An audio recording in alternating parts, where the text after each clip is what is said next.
And as we just mentioned before, we have Anthony Pettis taking on Nate Diaz. I didn't know there's this much bad blood, but on Ariel's MMA show today, as of our recording, he was talking to Anthony Pettis. Yes. And Anthony Pettis was articulating how much he actually dislikes and hates Nate I was Diaz. super surprised as well because first of all, like you said, we've never seen Pettis like this before. Right. He's usually super respectful, kind of detached, like emotionally from his Right. fights.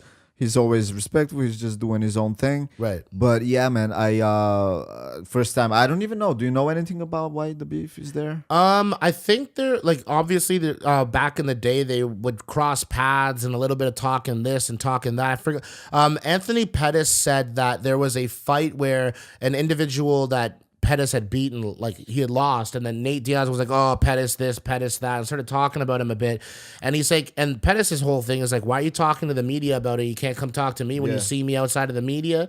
You're gonna come." So it's funny because we've heard Nate say something similar about some of his other opponents, where it's like, "You talk big in front of the cameras, but you don't talk to me." Right. Well, now it's being thrown back at him, which I'm sure Nate's not feeling. This is going to be bad blood. That press conference is going to be heated. That's going to be an interesting fight. Honest to God, I don't even know who's going to win that fight. Anthony Pettis could be catching a lot of punches in the face in a very short period of time. Yes. Boom, boom, boom for a very long time. But hey, we all know what Showtime's all about, and he looks like himself again, especially with this bout Exactly. at 170. They're not cutting huge. He's at 190 right now, Pettis apparently is. Yeah.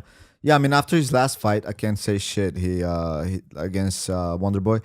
I wasn't expecting him to win that fight, and yeah, so I wouldn't say shit if that last fight didn't ever happen. I would have said Nate Diaz for sure is gonna win, but I don't know, man. But he might get peppered up. That's for sure. Super excited about that fight, man. Yeah.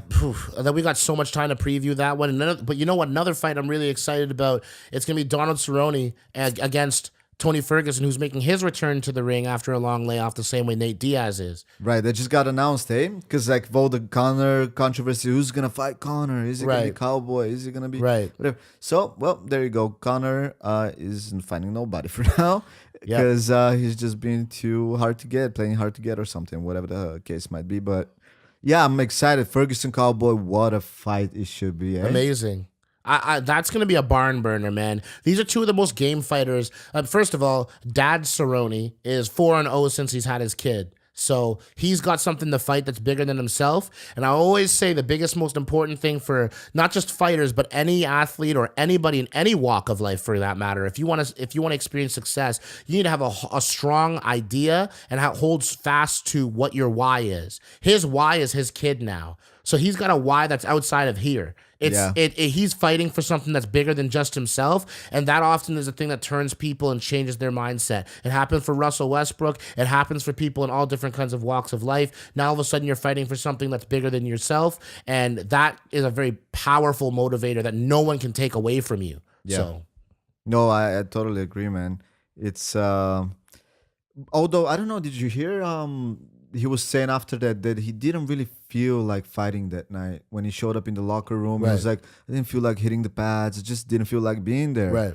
And I get that, like, yeah, definitely. It's normal. They're human beings. They have those nights. But he still went out and performed amazingly. I'll give Cerrone credit because that's not the first time I've heard him say something along those lines where he's alluding to the fact of like maybe it's a lack of nerves or he's feeling, outside of him being angry, that emotion doesn't work for him in the cage. We've noticed that. And since he's gotten a hold of that and he's been just doing his thing, he's not getting in his own head and getting in his own way, and he's a talented, uber talented fighter. This is a #1 contenders match. Let's be real here. Yeah. That's exactly what this is. Tony Ferguson was interim champ, and he never got his situation fixed. Like, he never got it rectified. So he's sitting here going, I'm going to fight this guy. I'm going to fight for the title afterwards, right? And he feels like that's his rightful spot. And Cerrone, who's as much of a journeyman, not in the sense of leaving the UFC, but in the sense of fighting ups and downs and losses and wins. And he's ranked #3 in the world right now.